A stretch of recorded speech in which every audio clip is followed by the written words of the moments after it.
और सत्ता में अगली खबर आपकी और आपके परिवार की सेहत से जुड़ी हुई है। दवा खरीदते हुए आम इंसान मेडिकल स्टोर से या ऑनलाइन पोर्टल से ज्यादा सवाल जवाब नहीं करता और दवा विक्रेता पर विश्वास करके दवा खरीद लेता है। ऑनलाइन दवा कंपनियां आने के बाद तो दवाएं पिज्जा की तरह ऑर्डर की जा रही हैं और वहीं से एक बड़ा जोखिम भी शुरू हो जाता है। आपको जानकर हैरानी होगी कि ऑनलाइन दवा बेचने वाली तमाम कंपनियों के पास ऐसा करने का कोई लाइसेंस ही नहीं है और वो तमाम नियमों का उल्लंघन करते हुए बिना प्रिस्क्रिप्शन के दवा बेच रही हैं। ऐसे में कोई गंभीर दुष्प्रभाव देखने को भी मिल सकता है, किसी की जान भी जा सकती है। इसलिए सरकार ने एक बड़ी कार्रवाई की है।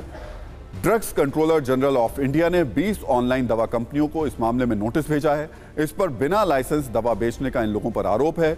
नोटिस में कहा गया है कि कंपनियां नियमों की अनदेखी कर रही हैं और पूछा गया है कि नियमों की अनदेखी पर क्यों ना आपके खिलाफ कार्रवाई की जाए। जिन कंपनियों को नोटिस भेजा गया है उनमें टाटा 1mg, प्रेक्टो, अमेजन, फ्लिपकार्ट जैसी कंपनियां भी शामिल हैं। कहा जा रहा है कि शेड्यूल H, H1 और X कैटेगरी की दवाई बिना डॉक्टर के प्रिस्क्रिप्शन के ही दी जा रही हैं, जबकि ऐसा होना नहीं चाहिए।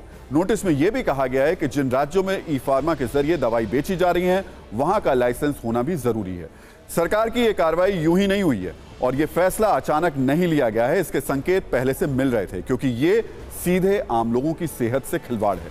लिहाजा सरकार की तैयारी बड़ी है। कुछ सेकंड की न्यूज रील से पूरी कहानी को आप समझ लीजिए।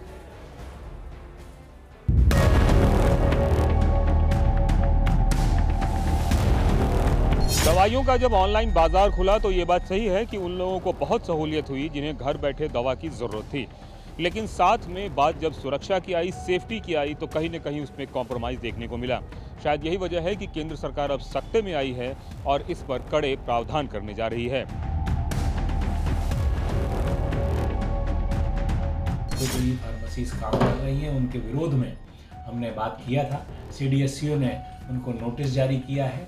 अब हमें देखना है कि ये ई फार्मेसीज बंद हो। स्काई में आप करते हैं अलग बात है, आपका बच्चा कर रहा है, जिसको नहीं खानी वो कर रहा है, वो ज्यादा रिस्क फैक्टर है। जिनको नहीं यूज करनी चाहिए मेडिसिन वो भी वो मंगवा के खा सकते हैं। इसमें लिखा होता है आपको 10 गोली लेनी है, वो आपसे ऑनलाइन में 40 गोली मंगा लेता है। आपको 1 गोली खानी है, उसकी जगह 4 गोली खा लेता है। उन सब चीजों को कौन ध्यान रखे।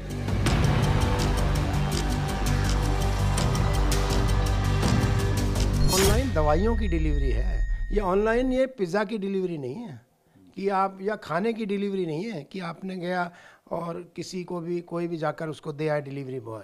इसमें दवाइयां हैं जो पेशेंट की सेफ्टी के लिए ज़रूरी है कि सही दवाइयां पहुंचे, सही डोज पहुंचे।